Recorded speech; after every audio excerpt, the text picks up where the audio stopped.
अस्सलाम वालेकुम, welcome to learning lights by chrome air. आज लेक्चर 52 स्टार्ट करते हैं चैप्टर 3 से मेजर ऑफ लोकेशन।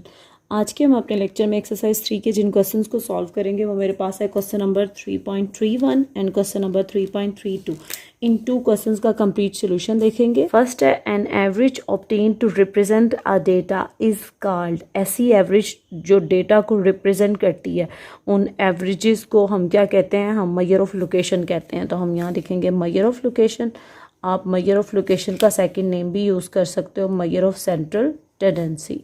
दोनों में से आप कुछ भी लिख सकते हो। सेकंड है आपके पास a good average should not be affected by extreme value. जब हमने मेजर ऑफ लोकेशन के टॉपिक को डिस्कस किया था तो हमने सीखा था कि अच्छी एवरेज मेरे पास वही है जिसको एक्सट्रीम वैल्यू से कोई फ़र्क ना पड़ रहा हो।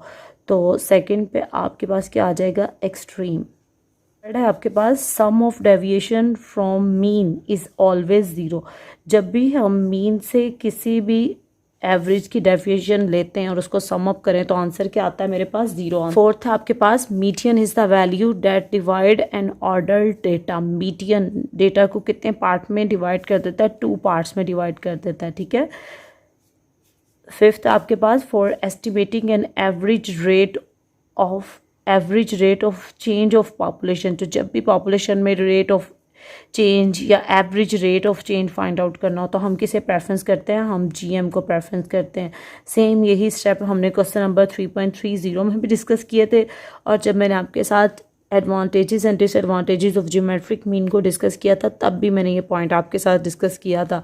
नेक्स्ट आपके पास 6 फिलिंग द ब्लैंक्स। इसमें हमें कहा गया the mean and median of 2 values is always same.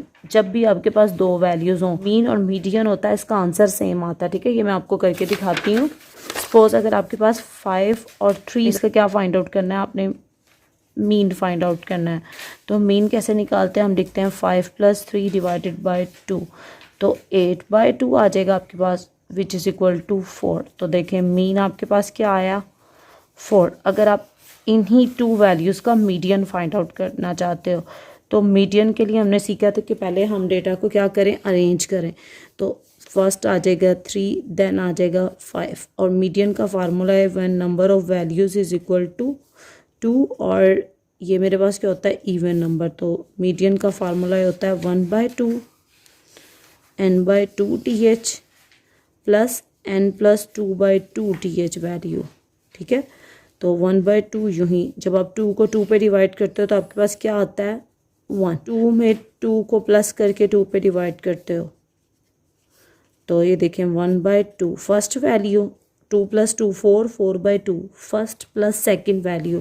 तो 3 + 5, तो आप देखो 5 + 3 8 और 8 डिवाइडेड बाई 2 अगेन आपके पास 4 आ जाएगा। तो जब आपके पास 2 वैल्यूज़ हों तो मीडियन और मीन का आंसर क्या आता है? सेम आता है, ठीक है। ये मैंने आपके साथ सॉल्व भी किया ताकि आपको याद रहे। 7th आपके पास in qualitative data the most suitable average is. जब आपके पास डेटा क्वालिटेटिव हो तो आपके पास सबसे सुइटेबल एवरेज क्या होती है? मॉड होती है, ठीक है। 8 है आपके पास अ डिस्ट्रीब्यूशन हैविंग 2 मॉड। ऐसा डिस्ट्रीब्यूशन जिसके 2 मोड आ जाएं या 2 मोड्स हों, ऐसे डिस्ट्रीब्यूशन को हम क्या कहते हैं? हम कहते हैं bi mean two bimodal distribution, ठीक है। और अगर ऐसा डिस्ट्रीब्यूशन जिसका सिंगल मोड हो तो उसे हम कहेंगे यूनी मॉडल डिस्ट्रीब्यूशन। आपके पास in a symmetric distribution the 3 average mean median and mode are equal या सेम। लास्ट वन है इफ एक्सट्रीम लार्ज और small values are change value of dash are not effected. अगर आप data को increase करो large values की तरफ या स्मॉल वैल्यूज़ की तरफ ले जाओ तो कौन सी ऐसी एवरेज है जिन्हें फ़र्क नहीं पड़ता? तो याद रखिएगा जस्ट मॉड और मीडियन है, इन दोनों को कोई फ़र्क नहीं पड़ता, लार्जेस्ट और स्मॉलेस्ट वैल्यूज़ है, ठीक है। क्वेश्चन नंबर 3.32 में हमें कहा गया है write T for true and F for false for each statement. आपने जो स्टेटमेंट ट्रू होंगे उनके आगे T मेंशन करना है और फॉल्स के आगे F मेंशन करना है। फर्स्ट पे हमें कहा गया है the sum of deviation of the value from their mean is minimum. No, minimum नहीं होता, 0 होता है। तो फर्स्ट आपके पास क्या आ जाएगा? फॉल्स आ जाएगा। सेकेंड है आपके पास geometric mean is possible only for negative value, कि geometric mean just negative values के लिए पॉसिबल होता है। नो, ज्योमेट्रिक मीन कभी भी नेगेटिव वैल्यूज़ का कैलकुलेट नहीं कर सकते हम, तो ये आपके पास आ रही है स्टेटमेंट फॉल्स। थर्ड वन है आपके पास, the median divide the data into 2 halves, तो ठीक है, मीडियन डेटा को 2 पार्ट में डिवाइड करता है। फोर्थ आपके पास, the third quartile is the median, no false, third quartile median नहीं होता, हाँ सेकंड क्वार्टाइल आपके पास मीडियन होता है, रखिएगा जो Q2 होता है वही मीडियन का आंसर होता है, ठीक है।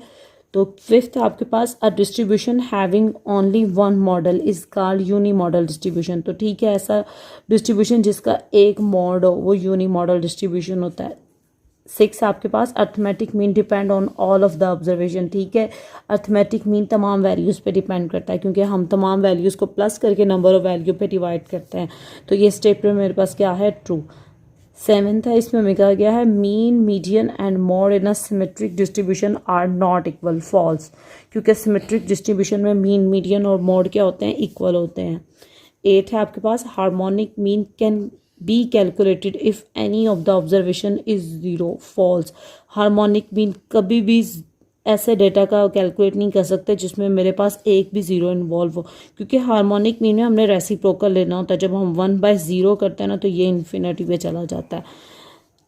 सेकेंड लास्ट आपके पास, median is not affected by extreme value, median को एक्सट्रीम वैल्यू से कोई फ़र्क नहीं पड़ रहा होता, तो ये मेरे पास क्या है, ट्रू है।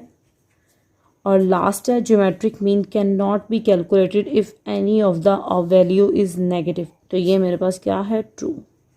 ज्योमेट्रिक मीन कभी भी नेगेटिव वैल्यूज़ का कैलकुलेट नहीं होता क्योंकि ज्योमेट्रिक मीन के फार्मूलाए में हमने अंडर रूट लेना होता है, ए बी से मल्टीप्लाई करना होता है। सपोज अगर 2 वैल्यूज़ है तो अगर एक भी वैल्यू नेगेटिव आ गई तो अंडर रूट में नेगेटिव साइन ये हमें कॉम्प्लेक्स नंबर की तरफ चला जाता है, तो याद रखिएगा ज्योमेट्रिक मीन कभी भी कैलकुलेट नहीं होता अगर वैल्यूज़ क्या हो, ज़ीरो हो।